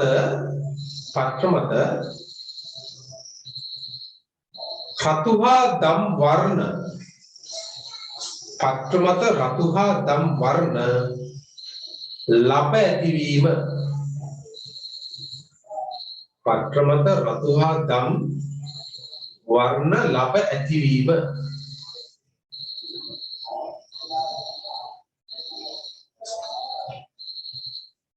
ඒ වගේම තමයි මුල් වල වර්ධනය අඩාල වෙනවා right මුල් වල වර්ධනය අඩාල වීම මුල් වල වර්ධනය අඩාල වීම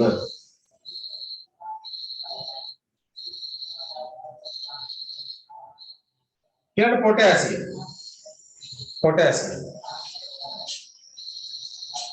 පොටෑසියම් වල පත්‍ර වල හරිතක්ෂය ඇති වෙනවා පත්‍ර මත හරිතක්ෂය ඇතිවීම පොටෑසියම් අඩු වුණාම ඒ වගේම තමයි කාහෝ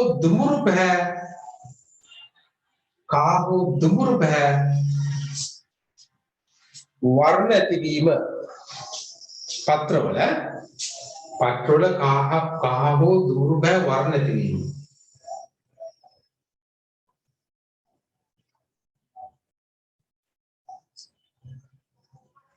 potassium නේද සල්ෆර්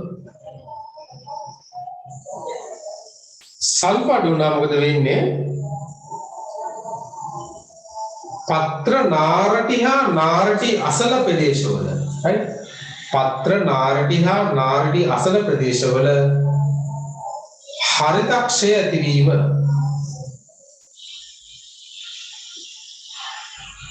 ඒක තියෙන පත්‍ර නාරටි සහ නාරටි ආසන්න ප්‍රදේශවල හරිතක්ෂය ඇතිවීම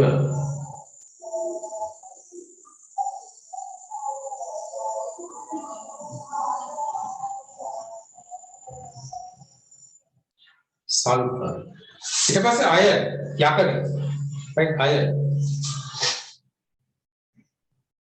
අයන් අඩුනාම ලපටි පත්‍ර වල හරිතක්ෂය ඇතිවීම අන්න ඉතින් ලපටි පත්‍ර වල right දැන් නයිට්‍රජන් අඩු වුණාම පරිණත පත්‍ර වල තමයි හරිතක්ෂය ඇති වෙන්නේ ඊට පස්සේ මෙතන යකඩ අඩු වුණාම ලපටි පත්‍ර වල හරිතක්ෂය ඇති වෙනවා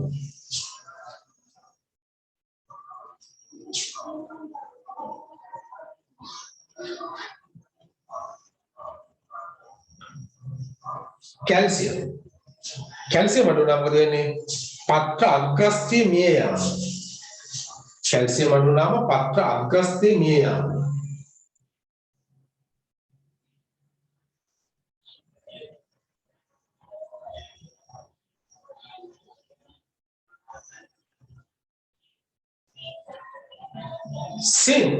සිංක් අඩු වුණාම ශාකය පුරා මැරුණු සෛල පටක ඇතිවීම ශාකය පුරා මැරුණු සෛල පටක ඇතිවීම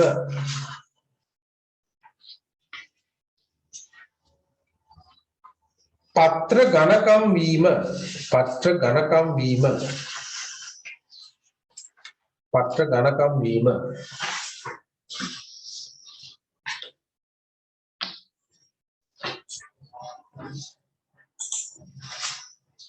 right